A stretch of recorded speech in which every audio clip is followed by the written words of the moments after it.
नमस्कार, capital TV में आपका स्वागत है। आज हम एक ऐसे कानून के बारे में डिस्कस कर रहे हैं जिसे आप कह सकते हैं कि हिंदुस्तान का सबसे खतरनाक कानून है।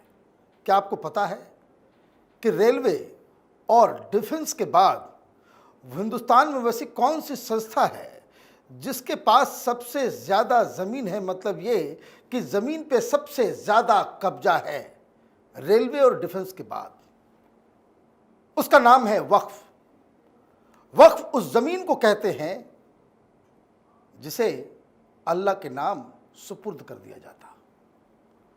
और सबसे इंटरेस्टिंग या यूँ कहें कि सबसे शर्मनाक बात एक सेकुलर देश के अंदर यह है कि उसके लिए हिंदुस्तान में एक ऐसा खतरनाक कानून है कि जिसमें 7-8 मुस्लिम लोग ये तय कर देते हैं कि जिस ज़मीन पे वो उंगली रख दें, चाहे वो मंदिर हो, चाहे वो आपका घर हो, चाहे आपका वो बगीचा हो, कोई भी ज़मीन जिसके ऊपर वो उंगली रख दे और ये कह दे कि ये वक्फ की ज़मीन है, तो आप नाक रगड़ते रह जाइएगा और उस ज़मीन को आप बचा नहीं पाइएगा।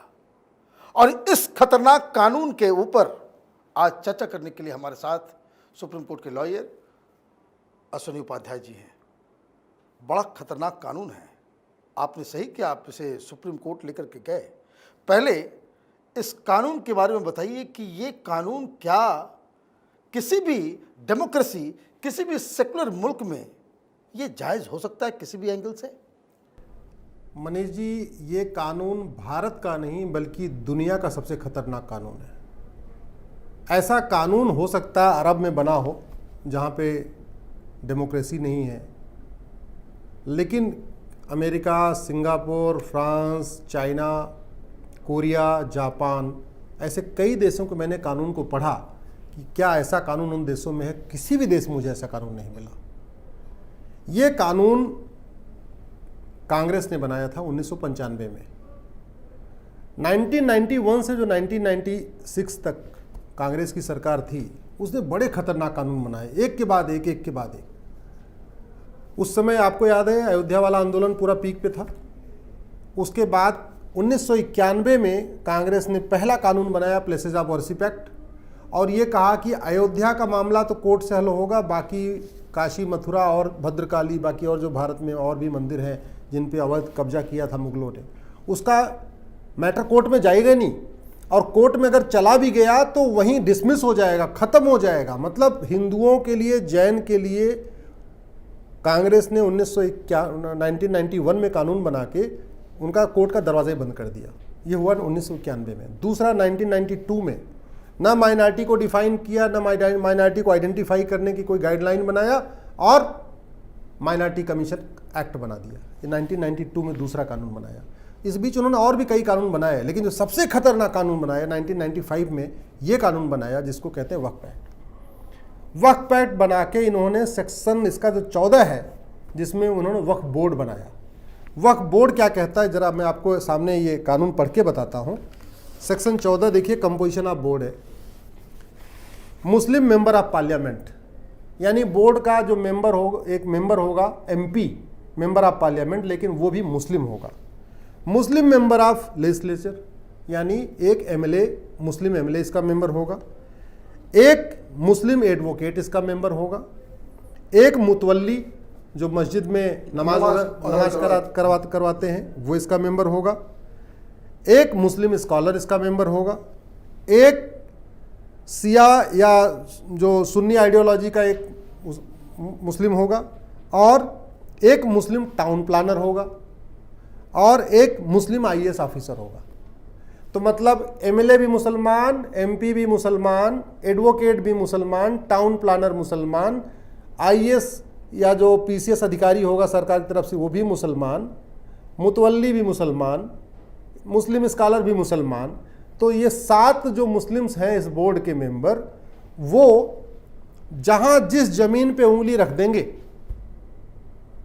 वहाँ आप कोर्ट नहीं जाएंगे इनके उंगली रखने के खिलाफ। उदाहरण के लिए हम आपके ऑफिस में बैठे हुए हैं, यहाँ पे वक्फ बोर्ड आके बोले कि ये जो वक्फ बोर्ड है मनीष जी, ये आपके पिताजी ने हमको दान कर दिया था, आपके दादा ने दान कर दिया था। अब आप और जुबानी कोई लिखा और आपको नहीं नोटिस इशू कर देगा, आपको नोटिस इशू कर दिया कि भाई ये जो आपका ऑफिस है ये तो जी वक्फ की प्रॉपर्टी है, आपके दादा दे के चले गए थे। अब उसकी नोटिस के खिलाफ आप नोएडा की कोर्ट में नहीं जा सकते, उसकी नोटिस के खिलाफ आप उसी में जाके अपनी दरखास्त करेंगे जिसने आपको नोटिस दिया है, यानी उसी बोर्ड में। मतलब ये लोग नोटिस भी देंगे हाँ, और सुनवाई भी वही करेंगे। वही नोटिस देने वाले हैं, वही वकील हैं, वही जज हैं, वही थानेदार, वही सिपाही। और ये कानून ये कांग्रेस पार्टी ने बनाई। ये कांग्रेस पार्टी ने उस समय 1995 में बनाया। तो वो जो 7 मेंबर का वक्फ बोर्ड है जिसके 7 के 7 सदस्य मुस्लिम हैं, वो आपको नोटिस देंगे कि जो आपका घर है या आपका जो खेत है ये तो वक्फ की प्रॉपर्टी है। तो उस नोटिस के खिलाफ आप उन्हीं के पास जाओ, बोले भैया नहीं तो जी वक्फ पे नहीं है, तो हमारा है। उन्हीं से दया की भीख मांगो। अगर आपको कोई दिक्कत है, आप उनकी बात को, वो आपकी बात नहीं मान रहे, तो आप कोर्ट नहीं जा सकते, डिस्ट्रिक्ट कोर्ट नहीं जा सकते, आपको ट्राइब्यूनल में जाना है। अब आप नोएडा में बैठे हुए, आपके घर पे उन्होंने कह दिया आपका वक्फ मैटर है, नोएडा के आप कोर्ट में जा नहीं सकते, आपको ट्राइब्यूनल में जाना है। ट्राइब्यूनल कहाँ बना है? लखनऊ में। तो मेरठ मुजफ्फरनगर वाला लखनऊ जाए, गाजियाबाद नोएडा वाला जाए, बुंदेलखंड झांसी वाला लखनऊ जाए, गोरखपुर गाजीपुर वाला भी, चंदौली वाला भी जाए। अपनी ज़मीन बचाने के लिए मुझे, जो मेरी ज़मीन है, मुझे बगल के कोर्ट में जाने नहीं दिया जा रहा है, मुझे 500 किलोमीटर की यात्रा कराई जा रही है, और सिंपल एक बिना किसी, अच्छा उसको ये भी कारण बताना भी नहीं है कि हाँ कोई हमारे पास कागज है, कुछ नहीं, बस सिंपल कहना भाई ये ज़मीन हमारी है, ख़त्म बात हो गई। ये सिचुएशन है। तो ऐसी व्यवस्था में तो जो गरीब पंडित होगा, पुजारी होगा किसी मंदिर का, वो तो किसी मंदिर के ऊपर भी कह देंगे कि भाई ये वक्फ का है। मैं यही तो कह रहा हूँ कि मनीष कुमार जी समझदार हैं, संभ्रांत हैं, 4 आदमी से जान पहचान है, चलो मनीष कुमार जी तो लखनऊ चले जाएंगे। वो बेचारा नोएडा का बैठा हुआ है गरीब मंदिर में, जिसको 200-400 रुपये दक्षिणा मिलती है, और ज़्यादा उसको कानून का ज्ञान नहीं, उसको बारीकियाँ नहीं पता, उसका लखनऊ में कोई जानने वाला नहीं पता, लखनऊ में किसको जाके पकड़े कुछ नहीं पता। और पता चला जिस दिन जा रहे हैं, ये ऐसे भी परेशान करते हैं, इनको पता है कि अच्छा एक बुला लेंगे भाई, इस दिन आओ सुनवाई है, उस दिन बैठेंगे नहीं। अब आप यहाँ से जाओ लखनऊ, फिर पलट के घर आ जाओ, तो आपको ऐसे चक्कर लगाते रहेंगे। ये सिचुएशन है। इसलिए मैंने कहा सुप्रीम कोर्ट में, जो मैंने पिटीशन फाइल किया, ये कानून हमारे बेसिक स्ट्रक्चर के खिलाफ है, ये कानून सेकुलरिज्म के खिलाफ है। सेकुलरिज्म का मतलब कि जो कानून होना चाहिए वो रिलीजन न्यूट्रल होना चाहिए, जेंडर न्यूट्रल होना चाहिए। ये तो मुसलमानों के लिए है। दूसरा, हमने कहा कि अगर ये कानून आपने माइनॉरिटीज़ के लिए बनाया होता तब भी बात समझ में आती है। ये सिर्फ मुसलमानों के लिए, केवल मुसलमानों के लिए। अगर आपने ये कहा होता भाई देखो हमको जो भारत में अल्पसंख्यक हैं सबके हमें धार्मिक स्थानों को बचाना है, तो आप अगर जैन, बौद्ध, सिख, यहूदी, पारसी, मुसलमान सबके लिए आपने ये व्यवस्था दिया होता तो भी समझ में आता। इस बोर्ड में सबके मेंबर होते, एक जैन होता है, एक बौद्ध होता है, एक सिख होता है, तब भी बात समझ में आती है। लेकिन नहीं, मुस्लिम की प्रॉपर्टी इकट्ठा करना, जो ऑलरेडी जिसके पास खुद भारत में रेलवे और डिफेंस के बाद सबसे ज़्यादा प्रॉपर्टी है, मंदिर, मठ मंदिर से ज़्यादा प्रॉपर्टी वक्फ बोर्ड लेके बैठा हुआ है, और उसको आपने ये अधिकार दे दिया कि जहाँ मन करे, नजूल की ज़मीनें होती हैं, पुरानी ज़मीनें होती हैं, बहुत सारे ऐसे लोग हैं जिनके बच्चे नहीं होते हैं, उनकी ज़मीनें रहती हैं, खेत खलिहान होता है, ये जो गोचर वाली जो जहाँ गाय चरती हैं वो जब ज़मीनें होती हैं, ये जहाँ उंगली रख दे यही उसका हो गया। और ये बोर्ड डीएम के ऊपर है, कलेक्टर के ऊपर है। क्या मतलब ये जो आदेश कर देगा, कलेक्टर की ड्यूटी है उसको लागू कराना। अगर इसने कह दिया ये फला वाली ज़मीन, ये आपका ऑफिस, ये हमारा वक्फ का है, तो नोएडा के कलेक्टर साहब आएंगे, बुलडोजर लगा के आपको ऑफिस कहेंगे बस खाली करो, अपना सामान हटाओ, लेके जाओ, आपका कैमरा वगैरह सब बाहर करवा देंगे। ये है इसकी पावर। ऐसी मतलब असीमित पावर देने वाला मैंने कोई कानून देखा ही नहीं। बस नोटिस देना है, 2 महीने के बाद बोले खाली कर दो। अच्छा, फिर जो आप सुप्रीम कोर्ट में गए तो क्या हुआ? सुप्रीम कोर्ट में सुनवाई में क्या हुआ? सुप्रीम कोर्ट में आज मैं गया तो मैटर लगा आज सुप्रीम कोर्ट में, जस्टिस चंद्रचूड़ साहब के सामने लगा था, तो बोले कि ये पार्लियामेंट का कानून है, कैसे इसको ख़त्म करें। हमने कहा कानून संविधान के खिलाफ है, इसलिए इसको ख़त्म करना ज़रूरी है। भाई भारत के किसी मज़ार, दरगाह या मस्जिद से सरकार को 1 रुपये नहीं मिलता, 1 रुपये नहीं मिलता, और करोड़ों रुपए इस बोर्ड के ऊपर खर्च हो रहा है। ये जो 7 सदस्य हैं, इनका वेतन भत्ता, गाड़ी, बंगला, इनका ऑफिस, ये तो अपने से करते होंगे ना? अपने से नहीं, सब सरकारी टैक्स, हमारे आपके टैक्स के पैसे से इनको मिल रहा है सब। क्या बात कर रहे हैं? कह तो रहा हूं, इनके मजार, दरगाह और मस्जिद से 1 रुपया चढ़ावा नहीं आता। अरे भाई, तो ये सब कुछ अगर आपने मुस्लिम समुदाय के लिए बनाया है तो वो अपना मैनेज करें, बोर्ड आपने बना दिया वो अपना मैनेज करें। नहीं, आप जरा समझिए, इस बोर्ड में एक एमपी है, उसकी सैलरी कहाँ से आती है? हमारे आपके टैक्स पैसे से। राइट। इस बोर्ड में एमएलए है, उसकी सैलरी हमारे आपके टैक्स पैसे से। इस बोर्ड में एक आईएएस ऑफिसर, उसकी सैलरी हमारे आपके टैक्स पैसे से। एक मुतवल्ली, उसको जो पैसा दिया जा रहा है वो भी हमारे आपके टैक्स पैसे से। तो इस 7 के 7 सदस्यों को जो नौकर चाकर दिया है, ड्राइवर दिया है, गाड़ी दिया है, गाड़ी भी मिली है, गाड़ी, ऑफिस ड्राइवर, भी, सब कुछ वो हमारे आपके टैक्स से। एयर का टिकट, ट्रेन का टिकट, जो कुछ उनको मिल रहा है बाकायदा उनको एक मंत्री वाली सुविधा मिली हुई है। ये तो सरासर अन्याय है कि आप देखिए, मैंने हिंदू मंदिरों से लाखों करोड़ों रुपए सरकार लेती है और ठेंगा थमा देती है हिंदुओं को। 4 लाख, मैंने तो अपने इस पिटीशन में लिखा हुआ है, इस शॉर्ट नोट में भी लिखा है, 4 लाख मठ मंदिरों को सरकार ने अपने कब्जे में लिया है। 4 लाख।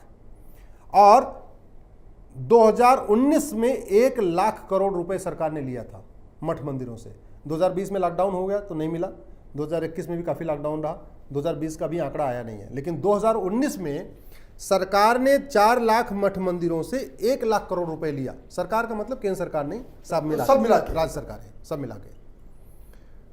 तो मैंने इस पिटीशन में कहा कि जहां सरकार मठ मंदिरों से 1 लाख करोड़ ले रही है, उसके लिए कोई ऐसी व्यवस्था बनाए तो बात समझ में आती है।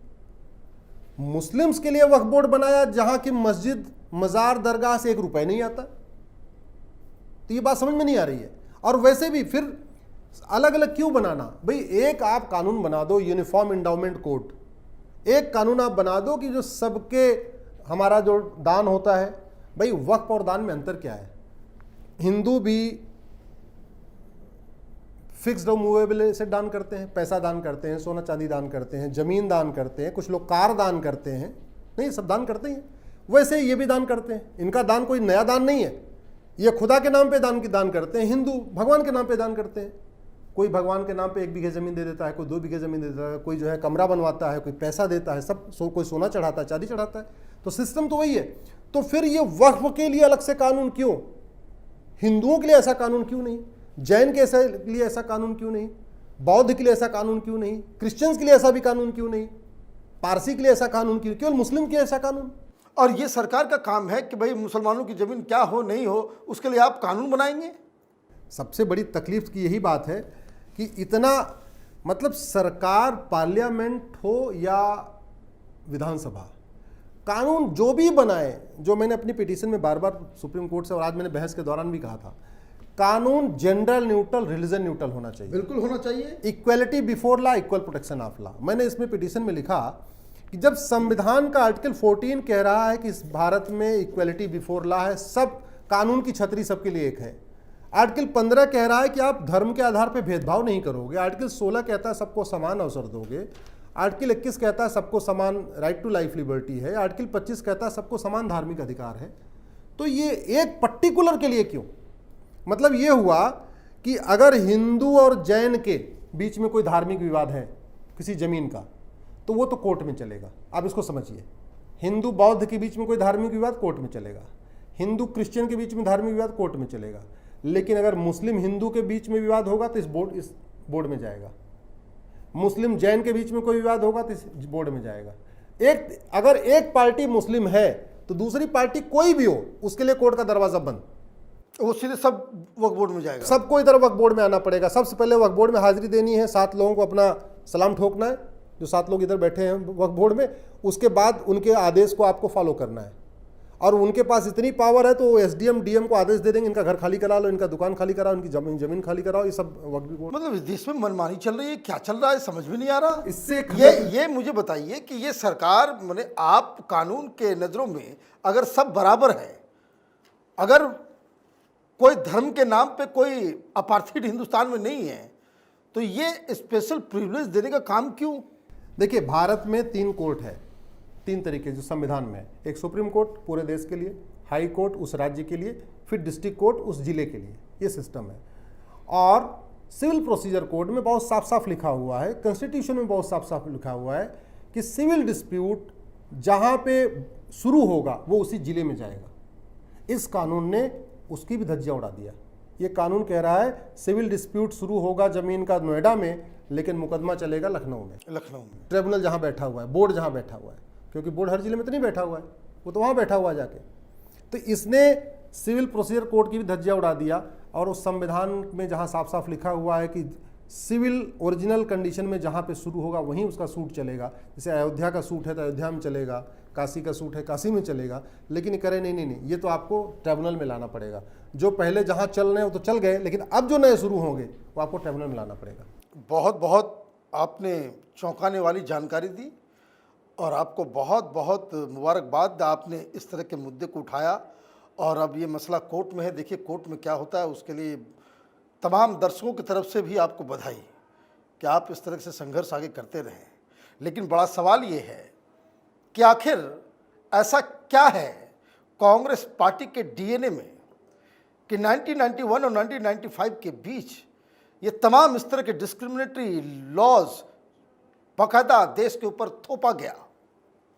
उसकी वजह बहुत ही सिंपल है, मुस्लिम वोट बैंक, बाबरी स्ट्रक्चर वो जो था उसके गिरने के बाद मुसलमानों और कट्टरपंथियों के ऊपर जिस तरह का दबाव कांग्रेस पार्टी और सरकार के ऊपर पड़ा, आपने एक के बाद एक अनर्गल कानून बनाना शुरू कर दिया कि ताकि मुस्लिम नाराज ना हो जाए।